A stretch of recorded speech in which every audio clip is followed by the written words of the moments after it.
Chapter 2, The Vanishing Glass.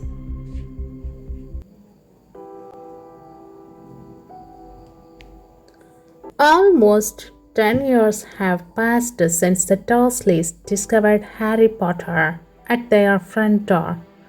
Dudley is no longer a baby, he is now a large blond boy of almost 11.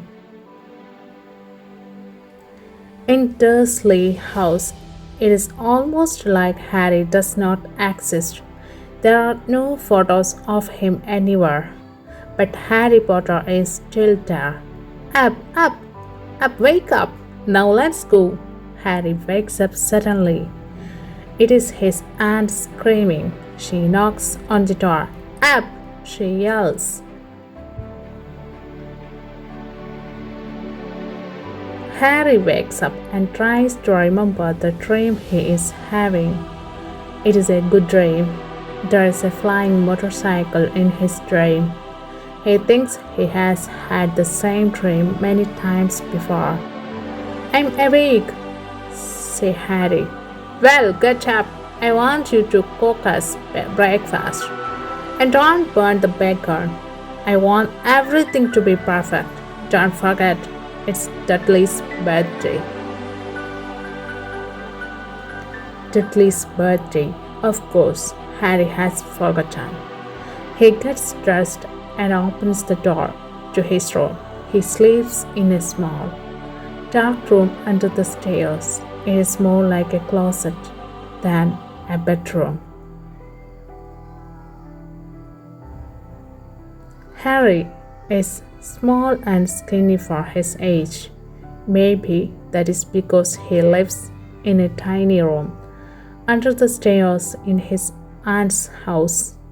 The only clothes he wears are the larger clothes that Dudley does not use anymore. He has a thin face, black hair, and bright green eyes. He wears round glasses. Dudley is a terrible bully to Harry and has broken Harry's glasses many times before. Harry fixes them with lots of tape. The only thing Harry likes about his appearance is a very thin scar on his forehead that is shaped like lightning. Harry has had the scar for as long as he can remember. He remembers asking his Aunt Petunia how he got the scar. You got that scar in the car crash when your parents died, she tells Harry. And don't ask questions. Don't ask questions. That is the first rule Harry learns in order to live comfortably with the Dursleys. Harry is cooking breakfast when Dudley comes into the kitchen with his mother and father. Dudley looks a lot like Uncle Vernon. He has a large pink face, almost no neck, blue eyes that are always wet, and thick blonde hair on his fat head. Aunt Petunia says Dudley looks like a baby angel. Harry thinks Dudley looks like a pig wearing a wig. Suddenly, the phone rings and Aunt Petunia talks quickly with the person on the other line. Mrs. Fig has broken her leg. She can't stay with him. Aunt Petunia looks at Harry when she says this. Dudley looks horrified.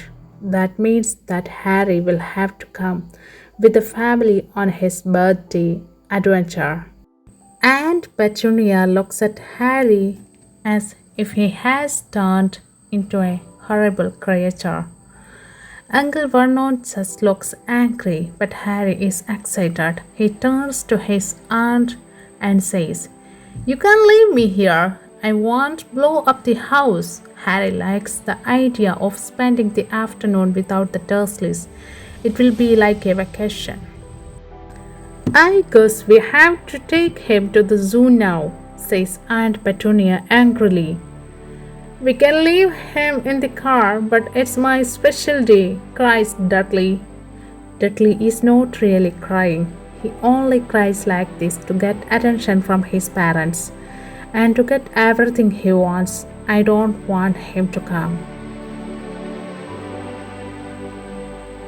But Aunt Petunia and Uncle Vernon and Dudley have no choice. Harry has to come to the zoo with them. I'm warning you, says Uncle Vernon to Harry.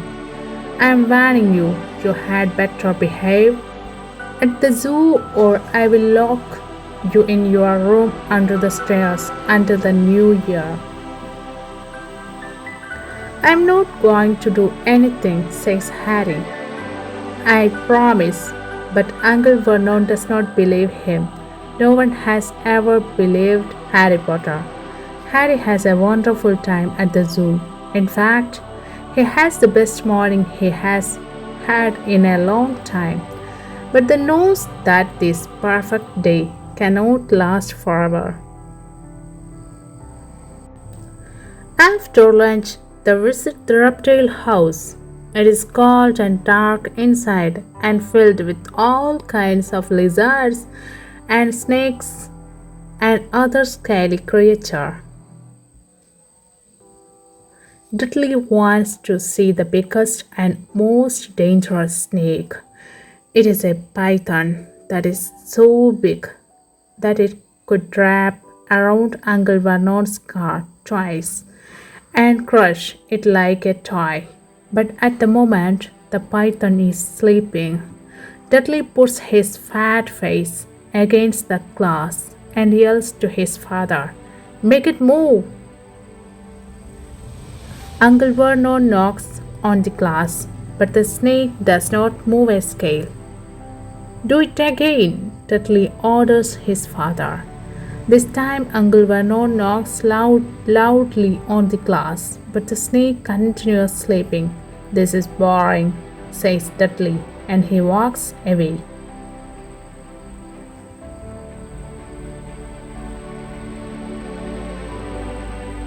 Harry looks into the python tank. He feels bad for the python. The only people who come to see the snake are stupid people who hit the glass and try to make the snake do something interesting. Harry thinks it must be worse than living in a small room under the stairs, where the only visitor is Aunt Petunia, who knocks on the door to wake him up. At least Harry thinks he can visit the rest of the house. Suddenly, the snake opens its small, black eyes. It raises its head very, very slowly until it's looking straight into Harry's eyes. Then it winks. Harry looks closely at the snake. Then he looks around quickly to see if anyone is watching. No one is watching. He looks back at the snake, and Harry winks too. Harry begins to speak to the snake. "It must be very annoying having to deal with all these stupid people who bother you all day." The snake nods its head up and down quickly. "Where do you come from?" Harry asks the snake. The snake points its tail at a little sign next to the glass. Harry looks at it. "Boa constrictor, Brazil? Was it nice in Brazil?" asks Harry. The snake points its tail at the sign again and Harry reads, "This snake was born in the zoo? Oh, I see," says Harry. "So you have never been to Brazil?" The snake shakes its head from side to side. Suddenly, from behind Harry, there is a very loud shout. "Mom! Dad! Come and look at the snake! Look what it's doing!" It is Dudley. He has seen Harry talking to the snake. Dudley comes walking as fast as his fat body can move and pushes Harry hard to the floor. Then he presses his fat cheeks against the glass and looks inside the tank. Harry looks up at Dudley from the floor. Then suddenly, Dudley screams, the glass disappears, and Dudley almost falls into the snake tank. The huge snake glimpses out of the tank and slithers along the floor and out of the reptile house. All the people are screaming in fear and panic. As the snake passes quickly by Harry, he thinks he hears the snake say, in a low hissing voice, "Brazil, here I come. Obrigado. Mein amigo. Meu amigo."